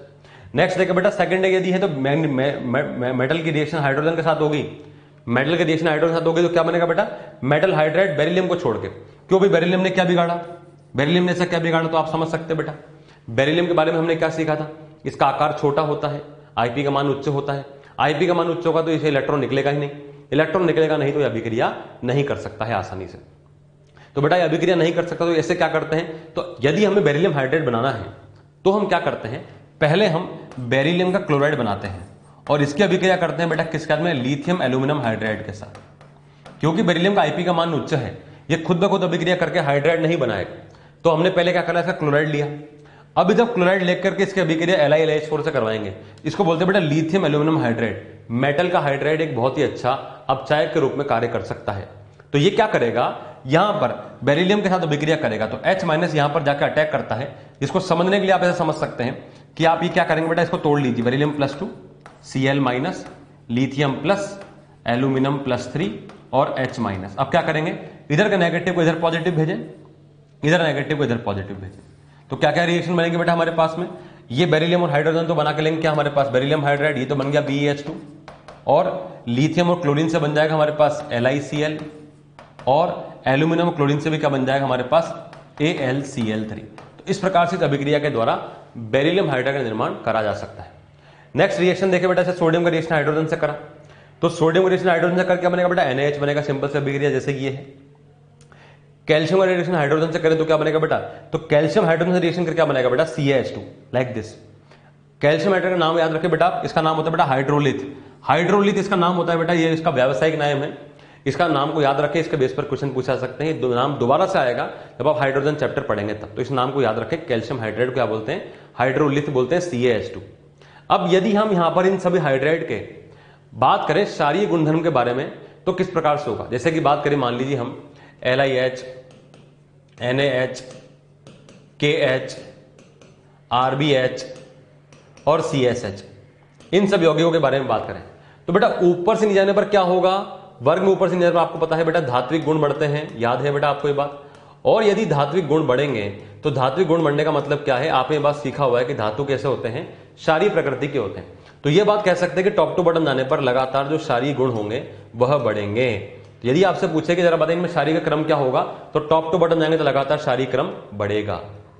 सिमिलरली बेटा जैसे हमने फर्स्ट में बात करी है, सेकंड में बता सकते हैं आप, सेकंड में क्या होगा, BeH2, MgH2, CaH2, SrH2, BaH2, इनमें भी क्या क्रम होगा बेटा, same to same, top to bottom जाएंगे, धात्विक गुण बढ़ेगा, धात्विक गुण बढ़ेगा, क्षारीय गुण भी बढ़ेंगे, क्योंकि धातु के हाइड्रोक्साइड ऑक्साइड आपने देखे थे। और सिमिलरली हाइड्राइड भी कैसे होंगे, क्षारीय प्रकृति के होंगे, तो क्षारीय गुण यहां पर भी बढ़ेंगे। तो ऐसे बता सकते हैं बेटा ये सब के सब क्या होंगे, क्षारीय गुण वाले होंगे, क्षारीय गुण बढ़ेंगे, टॉप टू बॉटम जाएंगे।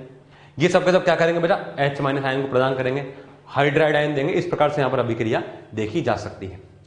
तो बेटा आप एक बात इंपॉर्टेंट बात नोट करके चले बेटा, सेकंड डे की यदि बात करी जाए तो बेटा फर्स्ट डे के अंदर हमें पता है कि फर्स्ट डे के अंदर तो सभी के सभी जो तत्व हैं इनके जो आयनिक है, ये सब के सब क्या है बेटा, आयनिक है। ये सब के सब क्या है बेटा, आयनिक है। क्यों है आयनिक, आपको पता है बेटा, सोडियम, पोटेशियम, रुबिडियम, सीजियम का तो प्रत्येक यौगिक आयनिक होता है। और लिथियम के बारे में आपने सीखा हुआ है कि लिथियम के तो 4 जो हैं एकल संयोजी वो आयनिक होते हैं। कौन कौन से, कार्बाइड, ऑक्साइड, फ्लोराइड और हाइड्राइड। तो लिथियम हाइड्राइड कैसा है बेटा, आयनिक, अर्थात फर्स्ट डे के सभी हाइड्राइड तो आयनिक होंगे। सेकंड डे के अंदर आपको पता है बेटा कि बेरिलियम, मैग्नीशियम के कुछ ही यौगिक आयनिक होते हैं जो कि एकल संयोजी के साथ होते हैं। बेरिलियम का तो सिर्फ और सिर्फ कार्बाइड आयनिक माना जाता है, और मैग्नीशियम का ऑक्साइड, फ्लोराइड और जो हमारे पास कार्बाइड है इसको आयनिक मानते हैं।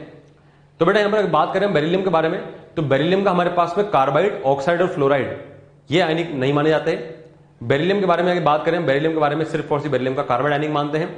मैग्नीशियम की बात करें तो मैग्नीशियम का कार्बाइड, ऑक्साइड और फ्लोराइड ये तीनों ही आयनिक माने जाते हैं, अर्थात बेरिलियम का हाइड्राइड और मैग्नीशियम का हाइड्राइड ये दोनों सह संयोजक माने जाते हैं। तो बेटा इस बात को आप याद रखेंगे कि बेरिलियम हाइड्रेट एवं मैग्नीशियम हाइड्रेट सहसंयोजक होते हैं एवं बहुलक की हाइड्रेट होते हैं। अब बेटा बहुलक की क्या होता है, इसके बारे में पी ब्लॉक चैप्टर में जब आप लोग डायमराइजेशन पॉलीमराइजेशन सीखेंगे, बहुलकीकरण सीखेंगे आप जब, तब यहां पर आपको बताया जाएगा। अभी के लिए आप इसको याद रखें बेटा। हाँ, आप ये बात जरूर जानते हैं कि ये कैसे होते हैं बेटा, सहसंयोजक होते हैं। बहुलक कैसे बनाते हैं आगे चल के आप डिस्कस करेंगे पी ब्लॉक में। तो नेक्स्ट बात करें बेटा, हमारे पास क्वेश्चन आया, कौन सी धातु आयनिक हाइड्रेट नहीं बनाती है? तो बेटा आयनिक हाइड्रेट कौन नहीं बनाएगा? Lithium, sodium, potassium, sodium, rubidium, calcium तो बनाएंगे। कौन नहीं बनाएगा बेटा? बेरिलियम। अभी भी सीखा आपने, तो आंसर क्या जाएगा इसका?